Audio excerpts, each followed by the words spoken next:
Okay, I'm back. This is Zodiac 2 Taurus. That's mine. And I want you to also keep in mind that this is just talking about your sun sign, so where your moon, your Venus, Mars, all those other planets do matter. And there's lots of other people on YouTube that do videos about those. This is going to be in reference to Astrological Guide to Love and Sex. And now I'm going to read Taurus. One of the most known characteristics of Taurus is his possessiveness. This trait not only pervades in his relationship to material possessions at home and in business, but it extends itself into the areas and attitudes of sex and love. It is difficult for any Taurian to consider change unless it is pressured by outside influence, whereupon he will reluctantly and ponderously adapt, not change. Under the influence of the beauty-loving planet Venus, the Taurian enjoys the company of pleasing members of the opposite sex.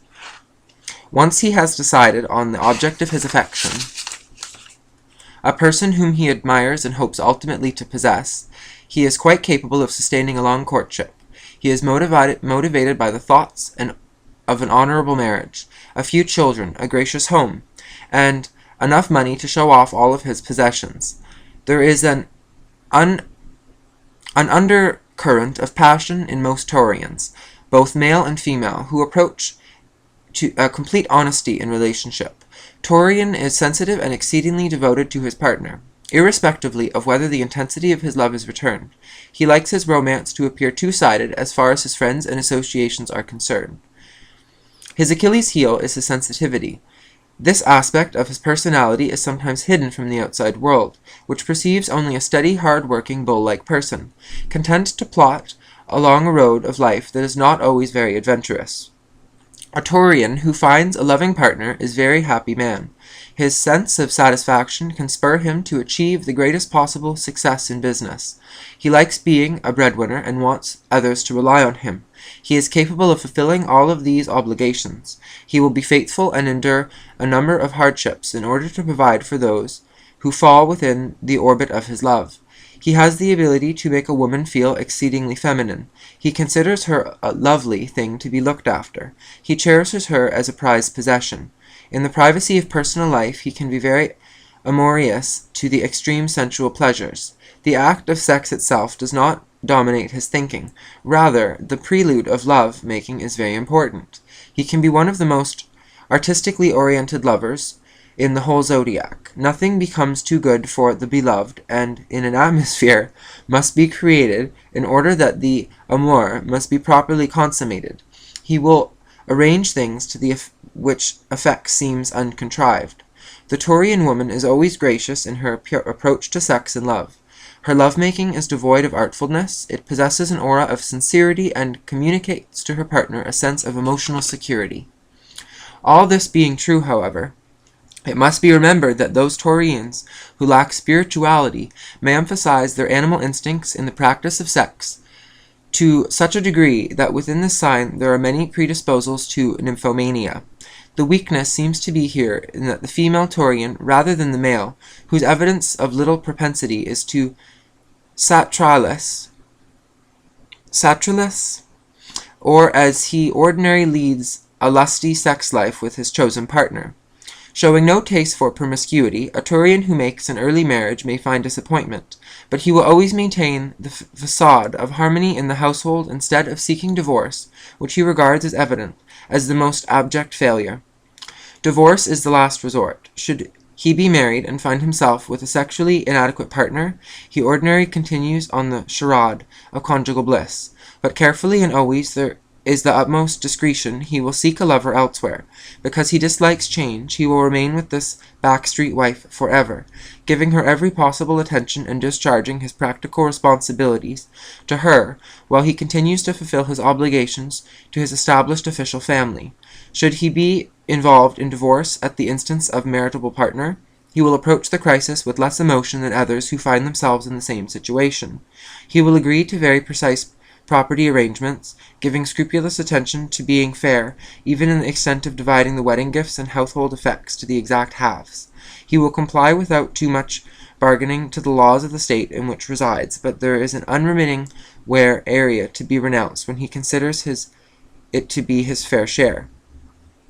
He cannot be blackmailed or pressured into anything other than a most orthodox judgmental arrangement, and he will be re-established his home as quickly as possible, for it is the security of his docile nature that most of his strength is derived. It is therefore essential that Taurus have a partner who enjoys keeping the home in good running order, who is prepared to inconvenience himself to please Taurus sexually in a relationship, which she demonstrates some degree of passivity rather than aggressiveness.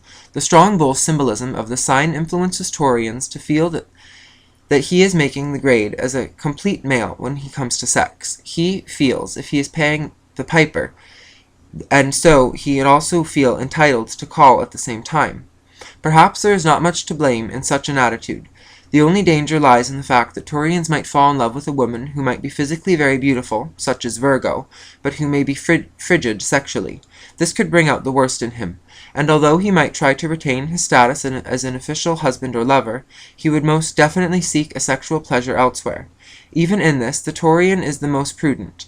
He would rarely take an extramarital partner from among a circle of friends known to his wife or any other of his former lovers. Taurians will always go more than halfway to make his marriage succeed. For some women in this ideal arrangement, especially those who wish to marry marital gain rather than romance, the elderly married Taurian,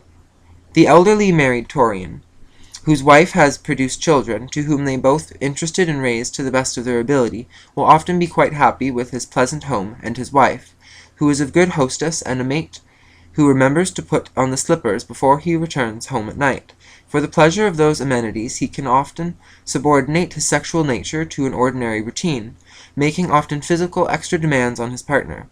His own basic lustful energies then become redirected into other channels such as civics and business, and we find that these men are very successful and highly respected in their communities.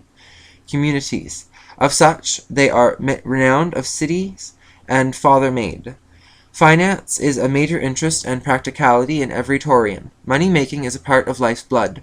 With it, he knows that he can buy so many of the earthly possessions which mean so much to him. And, as we all know, sex has always been one of the easiest commodities to buy in any century and any part of the world. The Taurian need not forego any of his ideas or lose any of his frank approach with regards to love.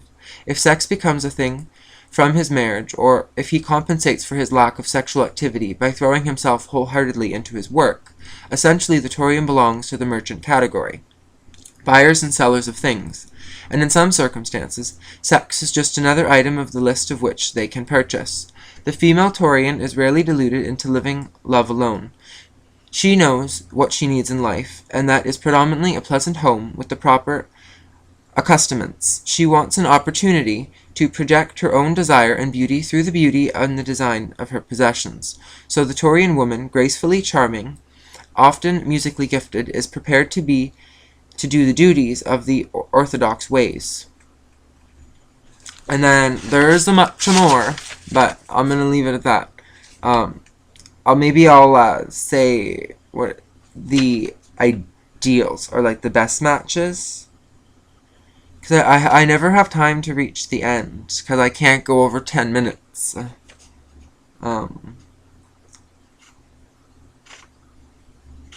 Well, Taurus is our Earth, so they would do well with either Earth signs or water signs. This would apply to all zodiac signs. If it's Earth, Earth would go with water very well, or water would go with Earth, and air would go with fire very well, or fire would go with air. Just think, because like they're the two upper elements and the two lower ones.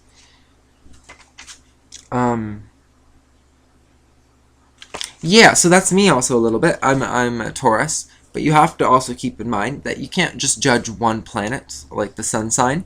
You can incorporate them in the grander knowledge, but you also have to keep in mind Venus, Mercury, Saturn, Neptune, Pluto, even things like Lilith, which are like your dark moon, which represent like your dark consciousness, while the moon represents like your happy love and light consciousness.